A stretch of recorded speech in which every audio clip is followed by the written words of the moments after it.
নমস্কার বন্ধুরা, আমার চ্যানেলে নতুন একটা ভিডিওতে সবাইকে স্বাগত। আবারও চলে আসলাম নতুন একটা রেসিপি নিয়ে। আজ বানাবো ডিমের কালিয়া। তো কিভাবে বানাই আর কি কি উপকরণ দিয়ে বানাই সেটা তোমরা ভিডিওতে দেখতে পাবে। তাই সকলের কাছে অনুরোধ রইল, তোমরা পুরো ভিডিওটা দেখে যাও। পুরো ভিডিওটা না থেমে স্কিপ না করে দেখে যাও কি কি উপকরণ দিয়ে বানাচ্ছি ডিমের কালিয়াটা। আশা করি অনেক ভালো লাগবে। আর তোমরাও কিন্তু বাড়িতে হাতে সময় নিয়ে একবার হলো আমার ভিডিওটা দেখার পর ট্রাই করবে। আর কেমন হয়েছে না হয়েছে আমাকে অবশ্যই কমেন্ট করে জানাবে। তো এখানে আমি প্রথমে 6টা ডিম নিয়ে নিয়েছি। তো তোমাদের বাড়িতে যতজন সদস্য সেই আন্দাজে তোমরা ডিমটা নেবে। তো আমি এখানে 6টা ডিম নিয়ে নিয়েছি। তো তারপর কী কী লাগে তো এখানে টমেটো, পেঁয়াজ কুচি, টমেটো এগুলো আমি সব কিছু ধুয়ে কুচি করে নিয়েছি। আর এখানে হচ্ছে শুকনো লঙ্কা, রসুন, আদা। আর এখানে হচ্ছে জিরে, ধনে, হলুদ, লবণ, তেজপাতা। আর এখানে আমি সামান্য একটু চিনি নিয়ে নিয়েছি। সবার প্রথমে আমি উনুনটা ধরিয়ে নেব, ডিমগুলো সেদ্ধ করে নেব। কড়াই তো চাপিয়ে দিলাম, উনুনটা ধরিয়ে এই 6টা ডিম সেদ্ধ বসিয়ে দেবো।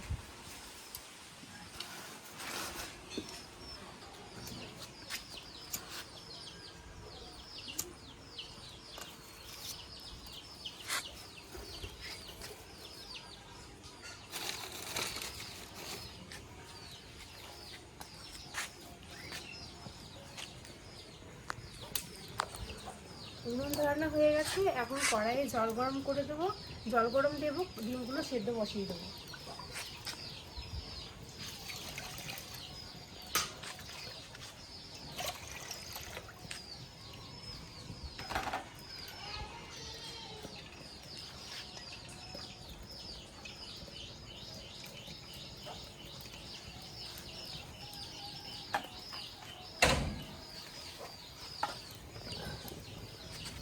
আমার ডিমগুলো সেদ্ধ হতে থাক, ততক্ষণ আমি মশলাগুলো করে নেব।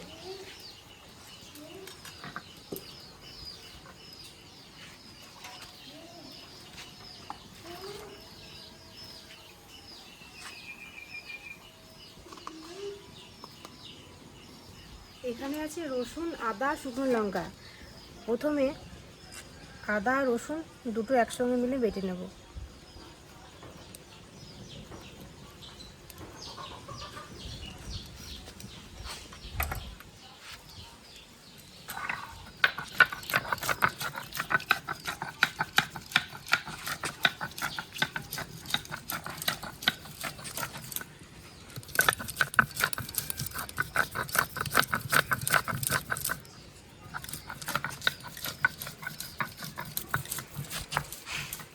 আমি এখন এভাবে এক এক করে সব মশলাগুলো বেটে নেব।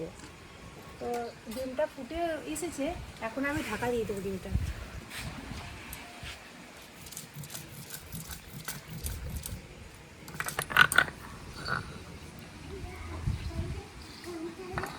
আমার এখানে আদা রসুন বাটা হয়ে গেছে, এখন নামিয়ে নেব।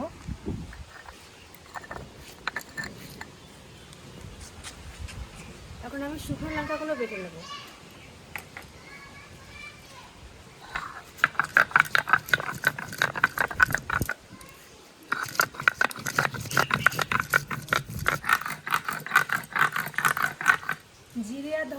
জিরে আর ধনে একসঙ্গে বাটা হয়ে গেছে, এখন নামিয়ে নেব।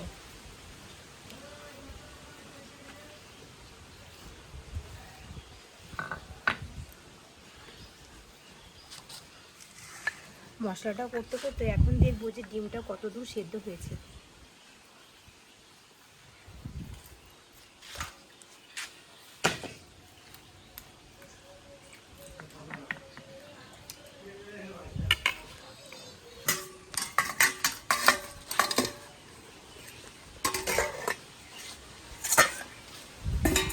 ডিমটা কিন্তু সেদ্ধ হয়ে গেছে, কারণ ডিম থেকে খোসাগুলো কিন্তু একদম আলাদা হয়ে গেছে আর ডিমের মধ্যেখানটা ফাটা ফাটা হয়ে গেছে।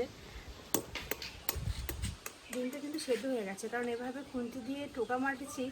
টোকা যদি সেদ্ধ না হতো তাহলে কিন্তু কাঁচা অংশটা বা ডিমের ভেতরের অংশটা বেরিয়ে যেত, কিন্তু একদমই ডিমটা সেদ্ধ হয়ে গেছে। সব ডিমগুলো বেশ ভালোভাবে সেদ্ধ হয়ে গেছে। এখন নামিয়ে নেব।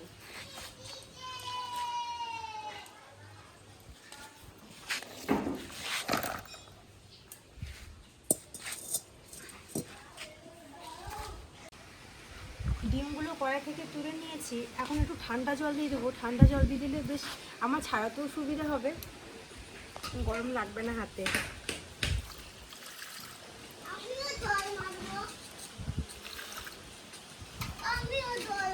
এখন এক এক করে ডিমগুলো ছাড়িয়ে নেব।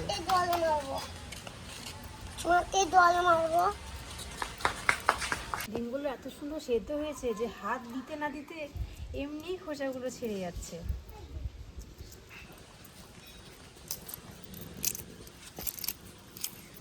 যত ডিম ভালো সেদ্ধ হবে তত কিন্তু তাড়াতাড়ি ছুলবে। এক এক করে আমি সব ডিমগুলো ছুলে নিই।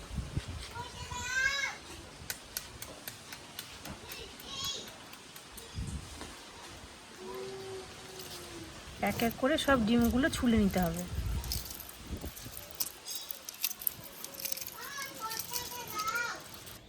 কড়াই গরম হয়ে গেছে, কড়াইয়ের মধ্যে তেল দিয়ে দেবো ডিমগুলো ভাজার জন্য। আমার এখানে সমস্ত ডিম কিন্তু ভালোভাবে পরিষ্কার করে নিয়েছি, খোসাগুলো ছাড়িয়ে। এখন আমি নুন আর হলুদ মাখিয়ে নেব।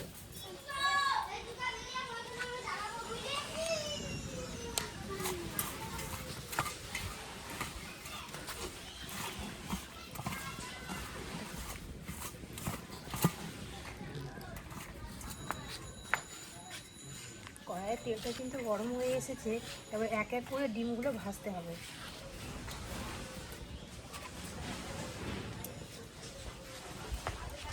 এত হাওয়া দিচ্ছে, হাওয়াতে আগুনগুলো উড়ে যাচ্ছে।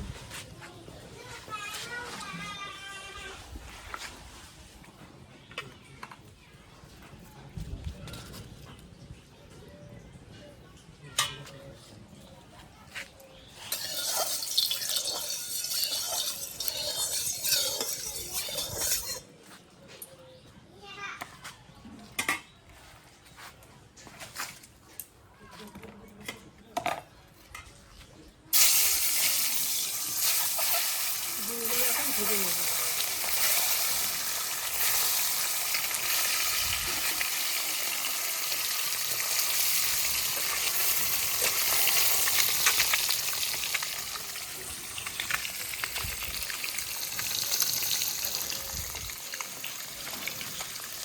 এপিট পিঠ দুই পিঠ বেশ ভালোভাবে ডিমগুলো লাল লাল করে ভাজতে হবে।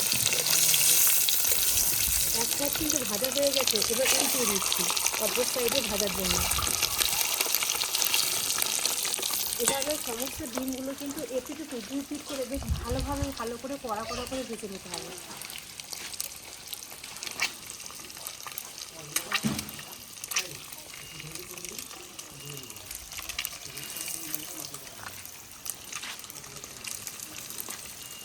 ডিমগুলো আমার বেশ ভালোভাবে ভাজা হয়ে গেছে, এখন এক এক করে নামিয়ে নেব।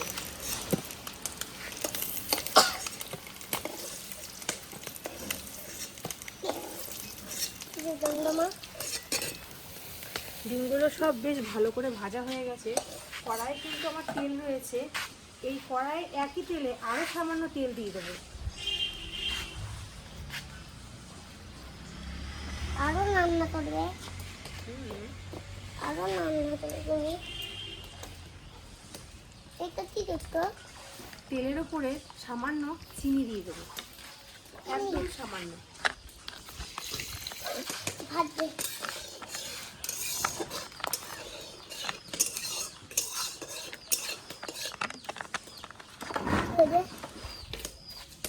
এখন দিয়ে দেবো দুটি তেজপাতা, শুকনো লঙ্কা,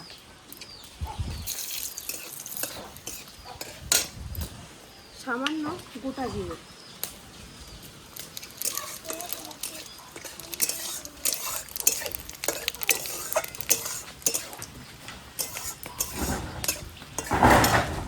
এখন দিয়ে দেবো কুচনো পেঁয়াজ।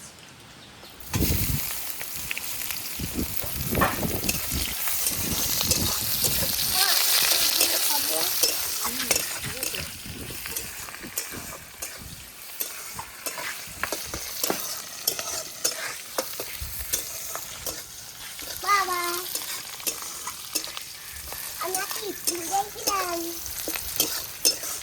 বাবা। পেঁয়াজগুলো আমার লাল লাল করে ভাজা হয়ে গেছে, এখন বাটা মশলাগুলো দিয়ে দেবো। আমি খাই না।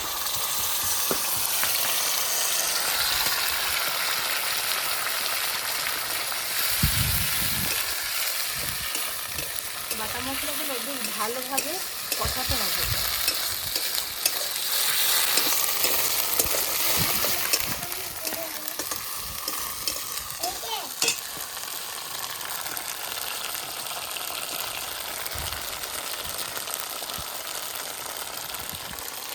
এখন দিয়ে দেবো স্বাদ মতন লবণ,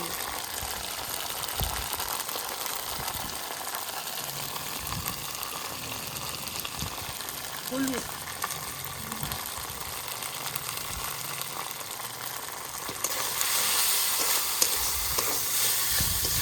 লবণ হলুদ দিয়ে আবারও ভালোভাবে ভেজে নেব মশলাটা।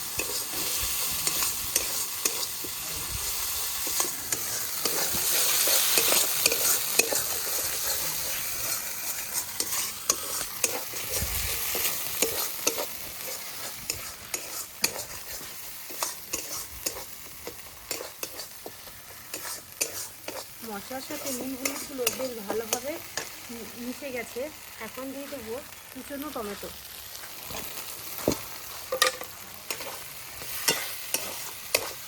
আবারও বেশ ভালোভাবে মশলাটা কষাতে হবে।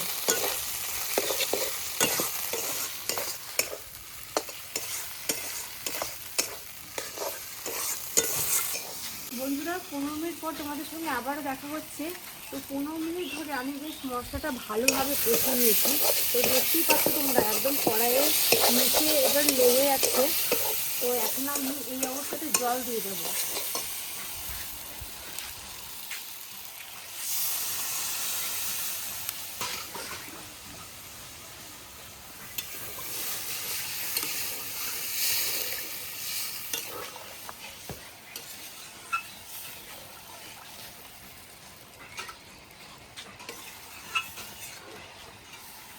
জল দিয়ে দিলাম। এখন এবার 15 মিনিট ধরে বেশ ভালোভাবে জাল হতে থাকবে।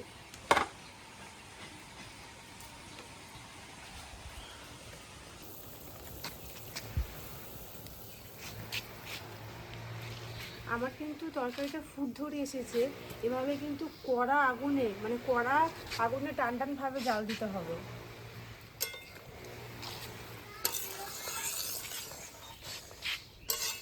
এত সুন্দর গন্ধ বেরিয়েছে, মানে গন্ধ দেখেই মনে হচ্ছে যে তরকারিটা খুব সুন্দর টেস্ট হবে। ঝোলটা কিন্তু অনেকটা শুকিয়ে এসেছে। এই অবস্থায় ডিমগুলো দিয়ে দেবো, এক এক করে ডিমগুলো দিয়ে দেবো।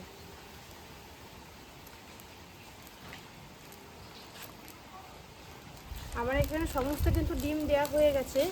তো আমি এখানে আরও 2 মিনিট মতন ভালোভাবে টান টান করে জাল দিয়ে দেবো।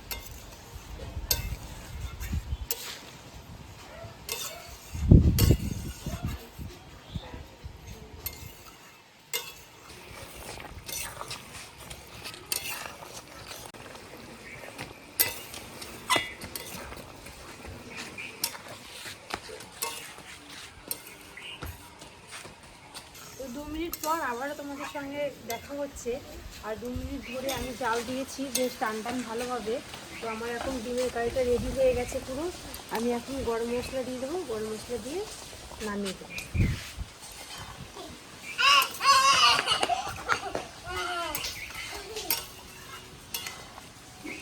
দুবার নাড়াচাড়া করে ডিমের কারিটা নামিয়ে দেবো।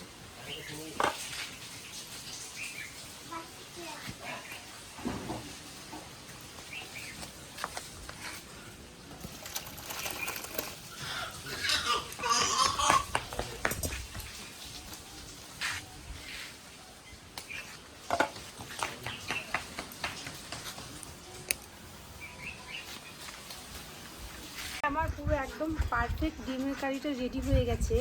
আর এভাবে পারফেক্ট ডিমের কারিটা বাড়িতে বানাতে গেলে আমার ভিডিওটা অবশ্যই দেখতে হবে। এত সুন্দর কালার এসছে, মানে দেখলেই খেতে ইচ্ছে হবে। তো আজকের ভিডিওটা এখানে শেষ করে দিচ্ছি। আর বেশি বড় করব না, বেশি বাড়াবো না।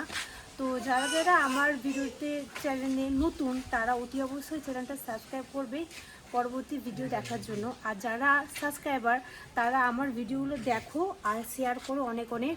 তো আজকে ভিডিওটা এখানে শেষ করছি। অবশ্যই ভালো থেকো, সুস্থ থেকো।